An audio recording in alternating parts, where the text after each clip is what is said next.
ராமேஸ்வரத்துக்கு போய் ராமர் வழிபட்ட லிங்கத்தை, ராமநாத சாமி உடனுரை பர்வதவர்தினி தாயாரை எப்படி நாம் வழிபாடு செய்கிறோமோ அதே போல அதற்கு நிகரான ஸ்தலம் திருச்சியிலே இருக்குங்க. ராமரே வந்து வழிபாடு செஞ்சுட்டு போயிருக்காருன்னா பார்த்துக்கங்களேன். அந்த குளத்துக்கு பேரே ராம தீர்த்தம் தான் பேரே இருக்கு. அப்ப அகண்ட காவேரி என்று சொல்லக்கூடிய சர்வ நதிகளில் ஒரு நதி ஓடிக்கொண்டிருக்கக்கூடிய இடத்தில் வாசம் செய்தார் ராமர். அப்படியாப்பட்ட விசேஷமான ஸ்தலம். ஜோதிட ரீதியாக 6ஆம் இடம் வலுத்து அவர்களுக்கு 4ஆம் இடமும் 11ஆம் இடமும் பாதிக்கப்படுது அப்படின்னா 4 அப்படிங்கிறது சுகம், 5 அப்படிங்கிறது நிம்மதி. இந்த 6 வலுத்துச்சுன்னு சொன்னா இந்த 4ஐயும் 5ஐயும் கெடுத்துரும். ஏன்னா 6க்கு 12ங்கிறது 5, 5ங்கிற மனம் நிம்மதி போயிருங்க. அதனால அதுல கிடைக்கக்கூடிய லாபங்கள் அவங்களுக்கு வந்து கிடைக்காதுங்க. அப்படியாப்பட்ட பாதிப்பில் இருக்கக்கூடிய நபர்கள் இந்த ராமர் வழிபட்ட லிங்கத்தை கரிய மௌலீஸ்வரர் என்கிற நீலகிரீஸ்வரர் என்கிற பேர்ல அங்க ஈசன் வீற்றிருக்கிறார். அந்த குளத்துல இருந்து தான் ராமர் வதம் செய்து வந்த அந்த தோஷத்தை நீக்குவதற்காக ராமர், லட்சுமணன், சீதா பிராட்டியோடு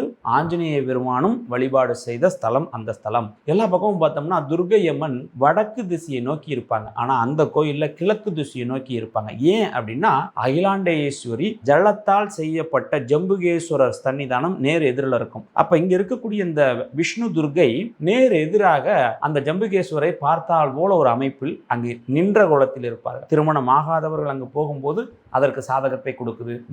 வேலையில் உயர்வு, மன நிம்மதி, இது எல்லாமே வேணும் அப்படின்னா இந்த இடத்துக்கு போறது மிக சிறப்பு.